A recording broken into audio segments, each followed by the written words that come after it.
Aujourd'hui, on va parler d'un truc qui touche énormément de monde et qui peut vraiment pourrir la vie amoureuse. C'est l'anxiété relationnelle. Si tu ne me connais pas, je suis Marc Coca et je suis coach en relation et en mindset et j'aide les femmes à sortir des schémas d'amour déséquilibrés. Rejoins mon coaching et en 60 minutes, nous allons plonger au cœur de ta situation, comprendre ce qui bloque et mettre en place une stratégie concrète pour transformer rapidement ta vie amoureuse. Alors, pour bien comprendre l'anxiété relationnelle, je vais vous raconter l'histoire de Hannah. Hannah, c'est une de mes clientes, une femme incroyable qui a vécu ça au quotidien. On va voir comment elle s'en est sortie, non pas en 6 mois de thérapie compliquée, mais en seulement 2 étapes clés. Et ce qui est génial, c'est que ce qu'elle a fait, vous pouvez également le faire. C'est accessible, c'est concret et ça change tout. Hannah est venue me voir parce qu'elle était épuisée, littéralement. Elle vivait chaque nouvelle relation comme une montagne russe émotionnelle. Elle rencontrait quelqu'un. Ensuite, ça commençait bien. Mais très vite, l'anxiété pointait le bout de son nez. Elle passait ses journées à analyser chaque message, chaque non-réponse. Il a mis 30 minutes à répondre. Il est en colère. Il va me quitter.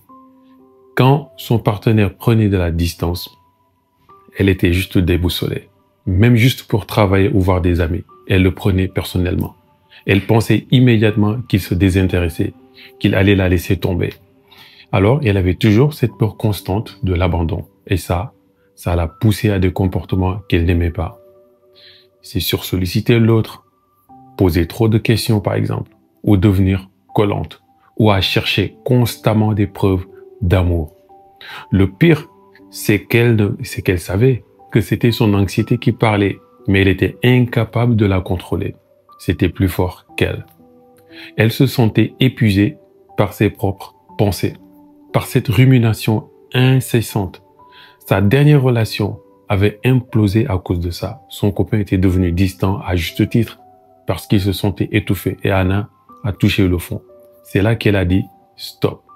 Elle ne voulait plus jamais revivre ça. C'était son déclic.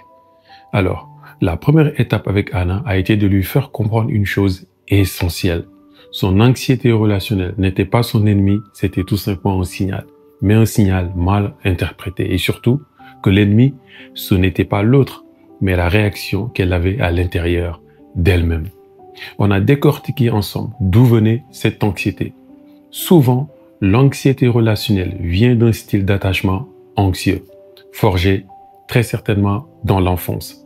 C'est une peur d'être abandonné, de ne pas être assez aimé, de ne pas être assez digne d'affection. Alors ça vient souvent d'expériences passées où l'amour n'était pas toujours stable ou prévisible. Hannah a compris que quand son mec ne répondait pas tout de suite, ce n'était pas qu'il la détestait, c'était juste qu'il était occupé et que sa propre panique venait de ses anciennes blessures qui se réactivaient. On a mis des mots sur ces pensées automatiques. Ces pensées qui tournent en boucle dans sa tête. Il va me quitter, je ne suis pas assez bien, je suis trop demandeuse, il ne m'aime pas vraiment. Alors, elle a commencé à les identifier et à comprendre qu'elle n'était pas la réalité, mais la fruit de son anxiété.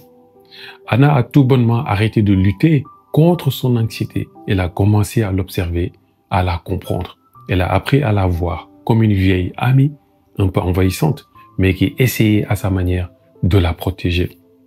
C'est contre-intuitif, mais en acceptant qu'elle avait ce mécanisme, elle a commencé à le désamorcer. Elle s'est dit, ok, mon anxiété est là, je la vois, mais je ne suis pas obligé de la suivre partout. Une fois qu'Hannah a compris le mécanisme, on est passé à l'action. Et c'est là que la vraie transformation a commencé. Il ne s'agit pas de contrôler l'autre. Je ne fais jamais ça dans mes coachings, mais de reprendre le contrôle sur soi. Quand l'anxiété montait, au lieu de paniquer, elle mettait en place des mini-routines de recentrage. Ça pouvait être respirer consciemment pendant 60 secondes pour reprendre. Écrire ses peurs sur un carnet juste pour les vider. Appeler une amie, mais pas pour parler de son mec, mais pour parler d'elle. L'idée, c'est de déplacer l'attention de l'autre vers soi. Hannah a appris à poser des limites, pas pour manipuler, mais pour se protéger. Elle a décidé de ne plus envoyer de messages multiples sans réponse. Elle a commencé à dire non aux choses qui ne lui convenaient pas et sans culpabiliser.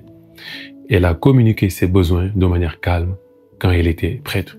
Et elle a commencé à se mettre en priorité. Elle a compris que son bonheur ne dépendait pas de la validation de son partenaire. Et elle a commencé à cultiver son propre jardin secret, ses propres passions. Donc, elle est devenue plus épanouie et paradoxalement, c'est ça qui l'a rendue plus attirante et plus désirable. Le résultat pour Anna a été spectaculaire. Ses relations ont changé du tout au tout. Son partenaire a senti qu'il avait plus d'espace, moins de pression et il a commencé à se rapprocher naturellement.